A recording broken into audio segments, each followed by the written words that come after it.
Hey everyone, thanks for tuning in to Get Fresh Good Content episode 6. Today we're talking about toxic masculinity, negative thoughts, and self-compassion. Today we have special guests Rae and Scott. Do you guys want to introduce yourselves?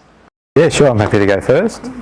My name's Scott. I've been working in the DV sector now for probably about 12 years, predominantly working with men in men's behaviour change groups. Yeah. Cool. I'm Rae. I've been working in the sector for a long time. I've probably spent the majority of my career working in the counselling space. Yeah. Amazing. I might just, disclaimer, it is raining at the moment, so if you hear some loud noises, that is the rain, and we are sorry for that. But let's go into the first question, which you have. So the first question is, can you talk to us a bit about what the phrase toxic masculinity means? Yeah, sure. I think toxic masculinity is definitely an interesting phrase, interesting word. When I think about masculinity, I always think about like femininity as well, and these two ideas of, I guess, what they mean and what they mean to different people. So I see both masculinity and femininity as fantastic things.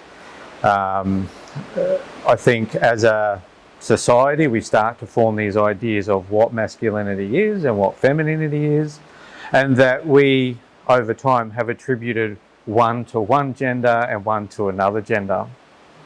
So a lot of the stories I hear from the work that I do is looking at masculinity around being a man, what being a man's like, things that you need to do. So we start to form this idea of being a man, what a man does, how a man behaves.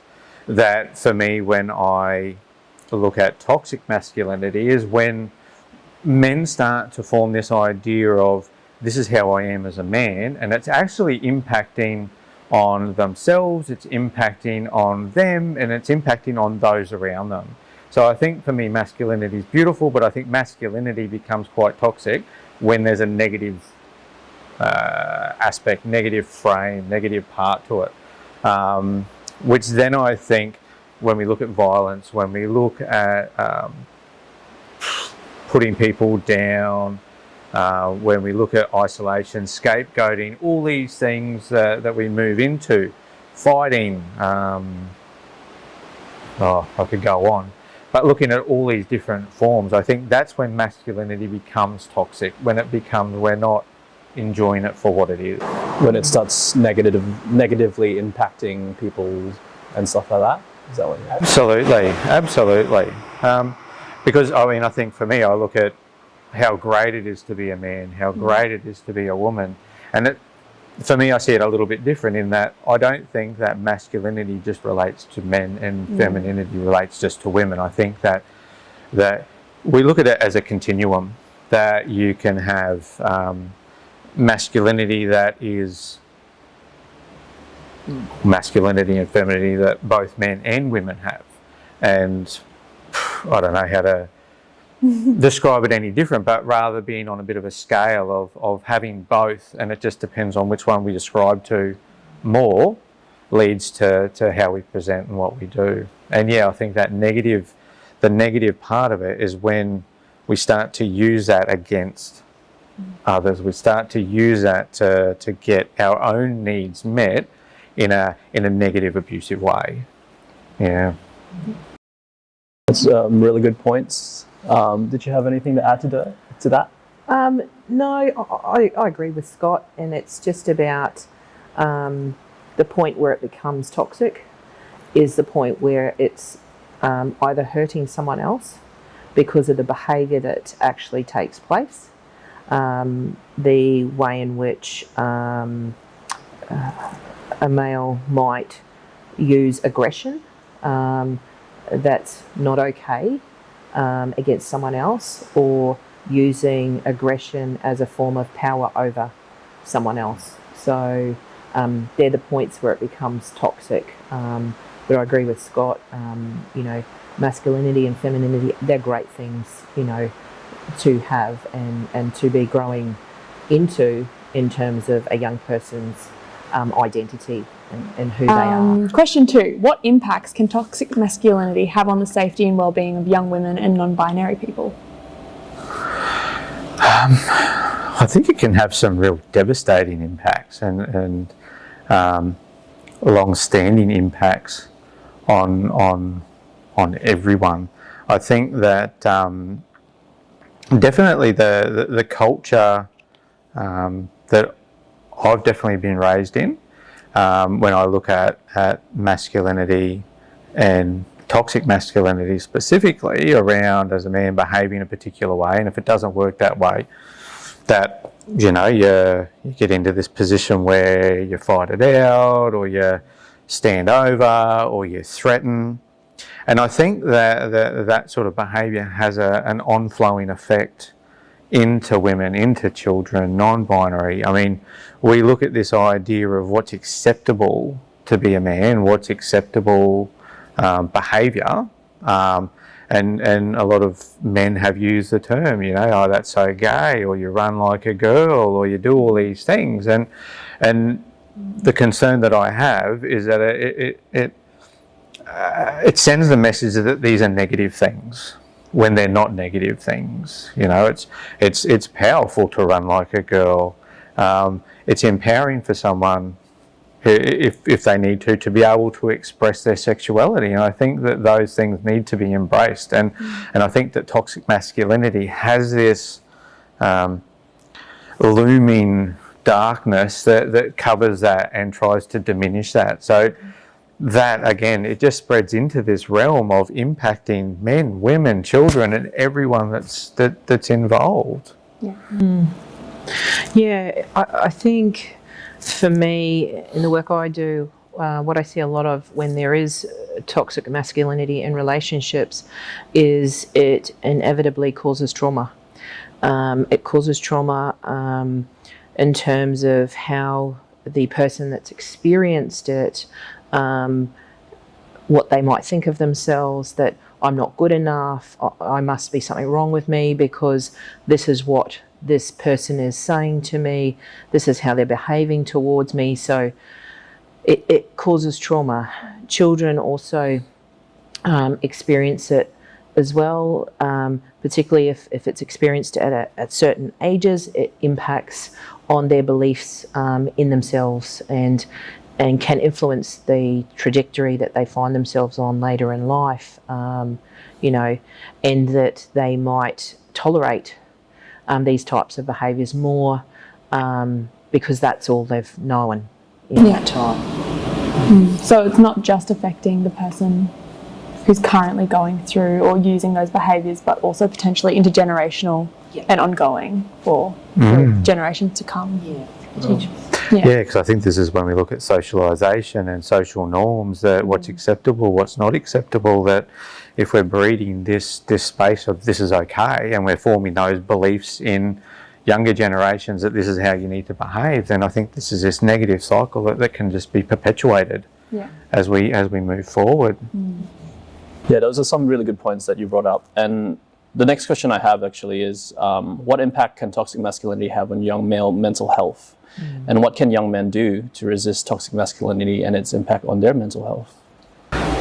Yeah, I think that's a really big question. I mean, when we look at the impacts of toxic masculinity on young men, again, we form this idea of these expectations of how young boys need to be, manage, and move forward with their lives. And I think that when we look at mental health and we look at the suicide rates in young people especially, that we've got these benchmarks that we set, that this is how you need to be. And if you actually don't meet those benchmarks or are able to identify like this to be a man, that we can tend to fall into that space of I'm not good enough, where am I in the world, which I think can start to impact on their own identity, who they are, and if they're not living up to this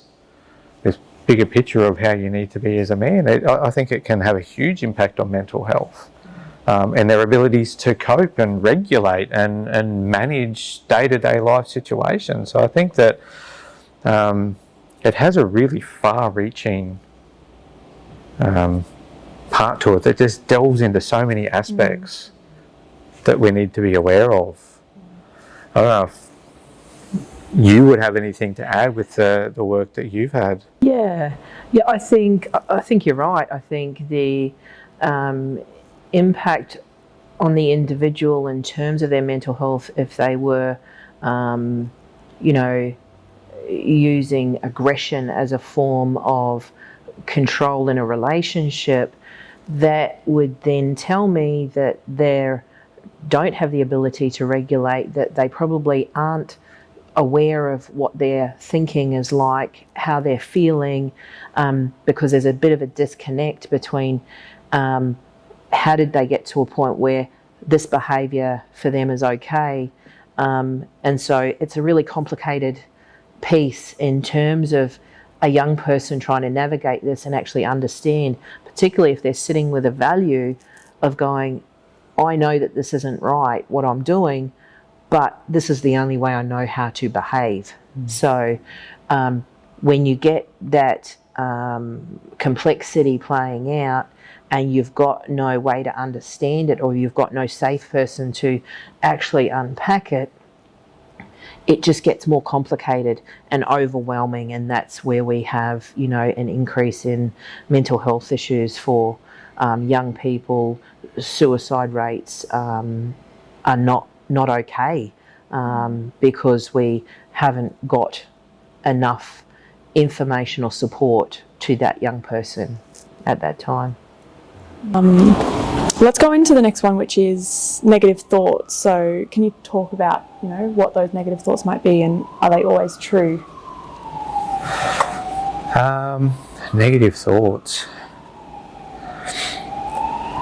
I mean, for me, there's a number of things. I think for me, I initially get this real visual part of negative thinking and think about the negative cycle.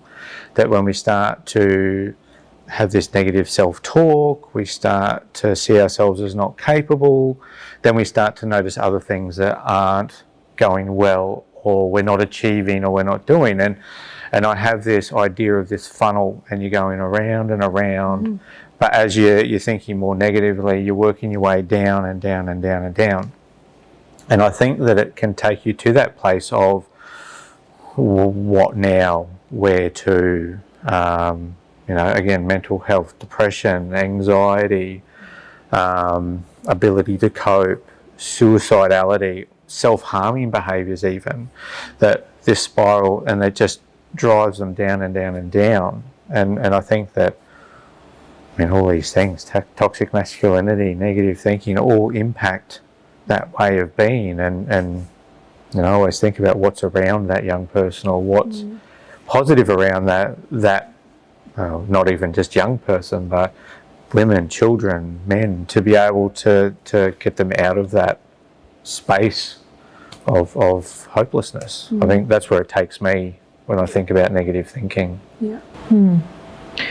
Yeah, again, it's so big, and I think as an adolescent to understand that you're, it's actually a lot more complicated than just thinking. It's that you have a thinking process that goes on, you also have feelings that go on, you have a behaviour that happens, and generally if you can see an event that takes place, you can quite easily sometimes, when you take a step back and look at it, that event caused me to think that way, I was feeling this way, and then I behaved in a certain way. So there's a process that takes place in it. I suppose what we have to be careful of is, at what point does thinking become unhelpful? And that's another big complicated piece. You've got to be able to see if your thinking at some point, moves from this is normal, this is okay, to actually this is being all consuming. I am constantly in this. I am not doing what I would normally do in my day-to-day life. This is becoming really unhelpful. Right. Yeah, that kind of leads on to the next question that I have is about young people with experiencing these negative thoughts. How can they learn to live with it? Look, I'm working in the counselling space, so I'm a bit of an advocate to, try and get to counselling. But if you're going to get to counselling, I always encourage people to go, make sure you connect with that counsellor. Make sure you check out, is this someone, check them out on Google and look at their profile. Is this what I need? Does their photo look like someone I'd want to actually spill my guts to? How much experience have they had? Have they worked with young people before? Think through all of those things as you're going to do that. Things though that young people can do at home, is actually understanding what's my normal thinking. Again, go back to an event. Did this event, did I just, okay, yeah, I can think about that event. It was okay. I think that I wasn't actually over-focused on it, didn't really impact me, but then I can think of another event where, oh my gosh, that consumed me, for a while. How do I understand that? My mum's having a go at me, yelling at me, going, can you stop, get out of your room, or do whatever it is. If someone close to you can observe that you are overthinking in that space and stuck in that space, then that's probably an indication that things are quite stuck. So, we would call that ruminating on a thought, and that's when we need to do things like, okay, can I change my energy right now? Can I change where I'm at? Do I have good friendships around me? And I can go to them and go, hey, I am so stuck on this, my thinking. A good example is if you've got a test coming up, you want to make sure you absolutely nail it, and you just keep thinking about the actual test and doing well in it instead of actually studying. If you're taking up your time just thinking about it, then that thinking has become unhelpful. So you might need to sit with someone or change your space, go out for a walk. That might help you shift some of that thinking. Or you might need specialist support to unpack, why is that happening? Are there expectations I'm putting on myself to pass this test that have become, my main focus, that are actually impacting my everyday? Yeah. I like that explanation or the example that you just said. So it could be, something as big as mental health, but also as small as a test. Correct. It could be any event we experience in our day to day. If I think about young people and social media, they might see their partner, on a social media app, and can I just confess, I don't do social media. So hopefully I'm correct in what I'm going to explain. But when you notice that your boyfriend is liking other girls' pages or whatever it might be, you then start overthinking that. You then start, why is he doing that? What's wrong with me? That sort of stuff. And then that becomes consuming to a point where that is all you're thinking about.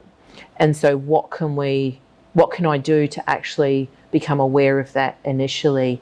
What can my close friends do if I start telling, did you see he liked such and such? And, and then you keep saying it, you keep repeating it to your friends, and then your friends have to go, do you know you've talked about that so many times? Maybe you should try and do something differently, or what is that about? Is there jealousy there? Is there feelings there that you haven't acknowledged that you might need to actually try and understand and work through? Did you have anything to add? No, I think it was great how you gave that example. I mean, all I had was just thinking about looking at your hand and identifying, are there a number of people that you could access. Yeah. So as a therapist as well, I think that I'm a true believer in the process of making sure that it's a safe person and that there's that connection. But also I think important to identify that if you have a not so good experience with one counsellor, that they're all different. Yeah. That they do that try before you buy, is experience and find one that you can connect with. I think also looking at are there any people that you can connect with that are supportive in the way that are able to help with strengths, skills, resources to be able to get you to a point of going, yeah, you know, this wasn't okay. What can we do? Yeah. What else? So can you identify 4 or 5 people that you could have on your finger as a reminder of, oh yeah, Johnny or Sarah or whoever I could go to because they're someone that I feel confident that I could have a conversation with. So creating a safe circle with people. Yeah. Cool. Question 6. The term self-compassion is probably something most people have heard but possibly don't know the meaning of. Can you talk a little bit about how this can impact your mental health and well-being? Positively, that is, yeah. Self-compassion. I'm always about examples to help understand what self-compassion is about. So for me, if you can think about, you know, you're in a basketball game, you're in the last 10 seconds of the game, the score's tied, you've been fouled, you're at the free throw line, you really need to score these 2 points because that'll put your team up 2 points in the last 10 seconds. So you're at the free throw line and you feel the pressure. It's the grand final. All the school is watching this game happen and all you've got is, I've got to make these 2 shots. You stand there, you take the first shot and it misses. You exponentially feel even more pressure on you going, oh my gosh, I've got to make this shot. The ball goes up, bounces off the rim, and the ball's still in play. The other team gets the rebound. They've had a player positioned at the other end of the court. They make a big throw down the end, and just before the buzzer goes, they score. Self-compassion is how you treat yourself around what you did in that point in time. And are you going to be kind to yourself? Or are you going to give yourself a hard time and go, I'm a stink basketball player. This was really, you know, I should have got those. I lost the game. I lost the grand final. It's all on me. And you start beating yourself up around that instead of having good self-compassion and going, you know what, that was the toughest game I've ever played. It was the grand final. I'm going to have to work better at my free throw shots moving forward, and my team aren't going to let me forget this, but, you know, and that experience you have with your other teammates going, it's all right, mate, you know, next time we'll have them, yeah, we'll work on this. So that idea that you're not going to actually beat yourself up because of something that didn't happen the way you'd hoped it had happened. That's how I sort of see self-compassion, and it's really important in life and starting to develop the idea of self-compassion as a young person, because when you're an adult and you don't, you know, you're living on your own, you're creating relationships, things like that, it's a good part of who you are. It's part of your identity. It's part of, you know, how you want to be as a person in community. And a lot of times I see young people can be really compassionate to their mates, but don't have a lot of self-compassion for themselves. So that's how I sort of see it. Yeah, similar. I mean, for me, self-compassion, you know, how compassionate are you for yourself and your own well-being?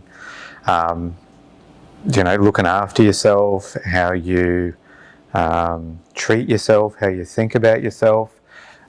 Great example. I mean, for me personally, I know that being in that situation, I can be there for someone else, I can do things for someone else, but then I've got this real microscope put on myself, how I cope, how I manage, how I do things, and are they good enough? And it's around, one, you can go into the negative thoughts, you can go into that negative thinking, which can draw you down, or you can look at your supports if you need be, or look at speaking to someone as those reminders around who's around you that can go, hey, you know what, that was tough, that was a tough game, you know, a lot of pressure, just to use your example. That was a really tough game. Did you do the best you could? You know, yeah, I did. I gave it all. I was nervous as hell, but I gave it my best. You know, it's looking after yourself. And I think that when we start to look after ourselves, when we start to nurture ourselves, that, yeah, that can help with our own mental health, our own sense of self, and how we're positioned in the world and how we approach other difficult situations. You know, it can be that platform or that foundation for okay, you know, I actually managed this all right and I've looked after myself. So when the next difficult situation comes along that I'm feeling a bit uncomfortable about, what can I learn from that then to take into that situation about looking after myself and making sure that I'm okay too, to be able to be there and keep going. Yeah, cool. Yeah. Anything else to add? Yeah, I think it's just that idea of, for me, I guess, with the therapy as well, I'm big on reflection. Yeah. And I think that how powerful our openness to reflect on what's actually going on for us as an individual, and that idea of being honest with ourselves around us being important, that we're all important in this. Yeah, Totally. And for young people, it's not just about having, you know, some good friends around. It's not just other supports. If you need other help too, it's out there, you know, and just encourage, you know, young people that are struggling to actually get some, you know, specialist help if they need it, and that it's okay. And, you know, maybe there's a lot of healing that has to happen. Maybe there's some strategies that have to be learned. Maybe it's purely just about having a space to actually try and understand what's happening for you in your world. That's okay too. Thank you both so much for coming along today and chatting with us about this topic. It was really awesome listening to the both of you, both coming from a therapeutic area. We learned a lot. Yeah, a lot. That was all for today. Thank you so much for listening and tuning in. This is our last episode, so we might see you in the future. Will we? Hopefully. If not, thank you so much, and we hope you enjoy. Thank you for coming.